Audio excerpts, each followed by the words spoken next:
बिस्मिल्लाहिर्रहमानिर्रहीम, अस्सलाम वालेकुम। मैं हूं मखदूम शहाबुद्दीन। 19 सितंबर 2025 जुमातुल मुबारक का बाबरकत दिन। नाज़रीन किराम, आलमी मंजरनामे से दो बहुत बड़ी डेवलपमेंट्स हैं और ये दो डेवलपमेंट्स इंटरनेशनल कॉन्फ्लिक्ट्स को मुकम्मल तौर पर तब्दील करके रख देंगी in the next few days. एक जानिब तो ईरान ने भारत को एक बहुत बड़ा सरप्राइज दिया है। एक तरफ तो ये जो चाबहार पोर्ट है जिसे भारत ने $150 मिलियन की इन्वेस्टमेंट से तैयार किया और 10 साल के लिए ऑपरेट करने का सोचा, ट्रंप ने उस पर पाबंदी लगा दी। लेकिन अब ट्रंप की तरफ से भारत को बड़ा सरप्राइज मिलने के बाद ईरान ने भी भारत के ऊपर एक स्ट्राइक कर दी है और भारत को अब तक अगर हम ये कहें कि ईरान की तरफ से सबसे बड़ा धचका मिला है तो ये कहना कतन गलत नहीं होगा। इसके साथ ही साथ पाकिस्तान के बॉर्डर पर यूं लग रहा है कि एक और जंग जो है वो दस्तक दे रही है। This is unfortunate but yes, क्योंकि अफगानिस्तान में अमेरिकी फौजें थी, अमेरिकी फौजों का इनखला हुआ। अब अमेरिकी फौजों का जब इनखला हुआ तो बगराम एयरबेस भी पीछे ही छोड़कर गए अमेरिकी, और बड़ी तादाद में असला जो है वो भी अमेरिकी छोड़कर गए। ट्रंप ने जब सदारत संभाली तो फरवरी 2025 में ट्रंप ने कहा कि हम अपना अफगानिस्तान से जाके असला वापस लेंगे। अफगानिस्तान की अबूरी हुकूमत पे ट्रस्ट नहीं है, वहां पर वो बिक रहा है और जारी बात है रोग स्टेट बन चुका है अफगानिस्तान, कोई कंट्रोल नहीं है, कुछ भी नहीं है। तो अब ट्रंप ने एक स्टेटमेंट दिया नाज़रीन किराम, और उस स्टेटमेंट पर अब चीन बाज़ाब्ता तौर पर मैदान में आया है। ट्रंप ने कहा है कि हम अफगानिस्तान में वापस घुसेंगे, हम अफगानिस्तान के अंदर मौजूद बगराम एयरबेस को वापस हासिल करेंगे, और इसे हासिल करने की एक वजह यह भी है कि इसका फासला 1 घंटा है। कहां से? उस मकाम से जहां पर चीन अपने एटमी हथियार बनाता है। ये स्टेटमेंट, जरा इस स्टेटमेंट की सीरियसनेस को, इस स्टेटमेंट की कॉम्प्लेक्सिटी को, इस स्टेटमेंट की पेचीदगी को आप समझें कि दो बड़ी आलमी ताकतें हैं, एक चीन एक अमेरिका। अमेरिकी सदर डोनाल्ड ट्रंप जो है वो कह रहा है कि चीन के एटमी हथियार बनाने वाली फैक्ट्रीज और वो मकाम हमारे निशाने पे होना चाहिए। ये किस तरफ को इशारा है? और डोनाल्ड ट्रंप जो कि हाल ही में अपने डिपार्टमेंट ऑफ डिफेंस का नाम डिपार्टमेंट ऑफ वॉर कर चुका है। ट्रंप जो जिसके मुल्क में पिछली कई दिहाइयों से वजीर दिफा हुआ करता था, अब अमेरिका में कोई वजीर दिफा नहीं है बल्कि वजीर जंग है, मिनिस्टर फॉर वॉर है, सेक्रेटरी ऑफ वॉर वही है ना।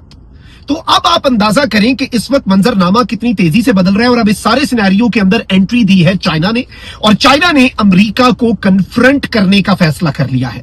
पाकिस्तान के लिए बहुत बड़ा, मैं समझता हूं, चैलेंज आने जा रहा है, क्योंकि अफगानिस्तान अगर चाइना और अमेरिका का प्लेग्राउंड बनता है, दो आलमी ताकतों का अफगानिस्तान अगर प्लेग्राउंड बनता है, तो पाकिस्तान इसमें क्या पॉलिसी रख सकता है उसे भी डिस्कस कर लेते हैं। सबसे पहले ईरान वाले मामले पर आते हैं नाज़रीन किराम। ईरान के हवाले से इस वक्त मुतअद्दिद सोर्सेज जो हैं ईरान के अंदर वो ये कंफर्म कर रहे हैं। बाय द वे, जो चाबहार पोर्ट वाला तो इंडिया के साथ जो हाथ होना था हो गया, बेचारों ने इसी साल कंट्रोल हासिल किया था, चाबहार का एक पूरा टर्मिनल इन्होंने कंस्ट्रक्ट किया। और अच्छा, नीयत जब आपकी खराब हो ना, असल मसला मैं ये समझता हूं नीयत का फितूर है, इंसान को नीयतों के फल मिलते हैं। नीयत थी ना कि नीयत ये नहीं थी कि अपने मुल्क का फायदा, ईरान का फायदा करें, भाई फायदा हमें क्या मसला है, लेकिन नीयत ये थी पाकिस्तान को तंग करेंगे, सीपैक को, गवादर को, फला ढिमका, बड़े लंबे लंबे इंडिया अपने प्लान्स लेके बैठा हुआ था। अब इस सूरत हाल को अगर आप इन ब्रॉडर पर्सपेक्टिव एनालाइज करें तो आपको बहुत कुछ समझ आ जाएगी, आपको बल्कि पूरी कहानी समझ आ जाएगी कि नीयतों का फल है। 10 साल के लिए हासिल करना था, बना के छोड़ा, अमेरिका ने पाबंदी लगा दी, और अब ईरान ने भी कहीं का नहीं छोड़ना इन्हें। ईरान को 12 रोजा जंग में रियलाइज नहीं हुआ भारतीयों का किरदार। अब नाज़रीन किराम, इत्तलात ये आ रही हैं कि ईरान की तरफ से एक कश्ती जो है, जो मुबैना तौर पर ये, और ईरानियन पुलिस सोर्सेज ने मुतअद्दिद ईरान की मीडिया आउटलेट्स को ये बताया है, एंड रिपोर्टेडली मुबैना तौर पर पर्शियन गल्फ के अंदर, खलीज फारिस के अंदर एक कश्ती जो है वो हथियार, ड्रोन्स और टेक्नोलॉजी जो है वो स्मगल करते हुए पाए गए हैं। और वो जो चीजें स्मगल हो रही हैं वो ईरान के खिलाफ इस्तेमाल करने वाला जो मुल्क है उसकी तरफ से हुई है, यानी उसकी तरफ को जा रही थी और भारत की तरफ से जा रही थी।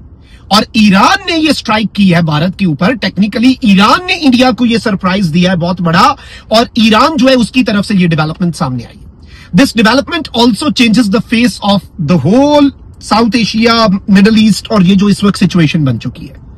और पाकिस्तान इस वक्त आपको पता है कि अमेरिका के साथ और चाइना के साथ बैलेंस रख चुका है। सऊदी अरेबिया के साथ डिफेंस डील हुई, उसी टाइम पे ईरानियन सुप्रीम लीडर के स्पेशल एडवाइजर सऊदीया में थे।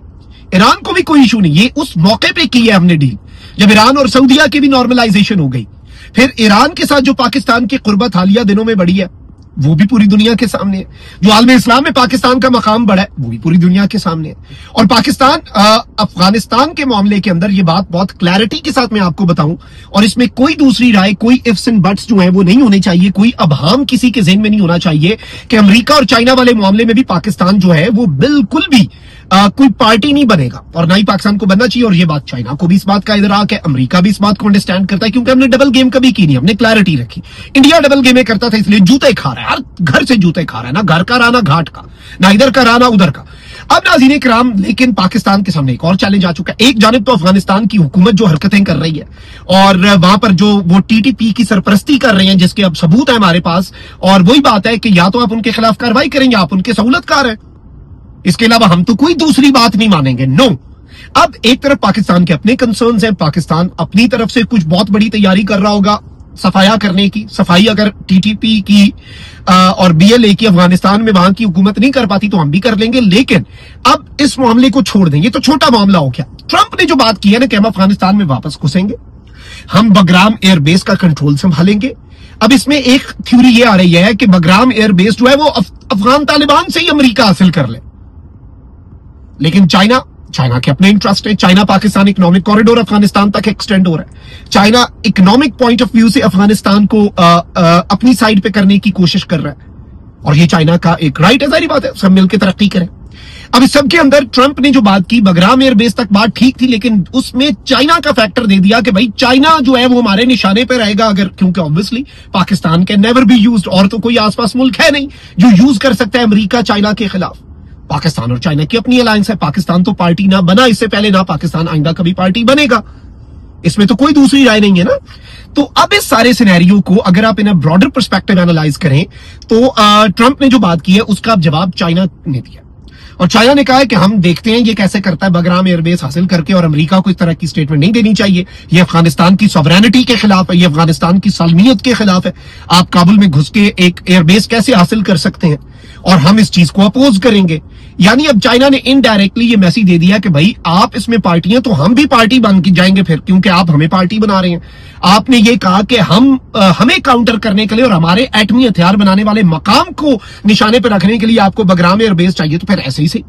तो अब ये एक बहुत बड़ा ग्लोबल कॉन्फ्लिक्ट जो है वो सर उठा रहा है। अनफॉर्चुनेटली अल्लाह ना करे कि ये कॉन्फ्लिक्ट की सूरत इख्तियार करे, बट जो हमें नजर आ रहा है वो तो हमें ऐसे ही नजर आ रहा है ना। So let's see how things unfold in the future, but this is what it is, और ये अभी तक की डेवलपमेंट्स है। और इसमें पाकिस्तान अपनी जो एक पोजीशन है, असूली मौकिफ है, पाकिस्तान वो हमेशा बरकरार रखता आया है, और पाकिस्तान आइंदा भी वो अपनी असूली पोजीशन इस सिनेरियो के अंदर, अफगान इशू के अंदर भी बरकरार रखेगा। अल्लाह निगहबान, पाकिस्तान जिंदाबाद।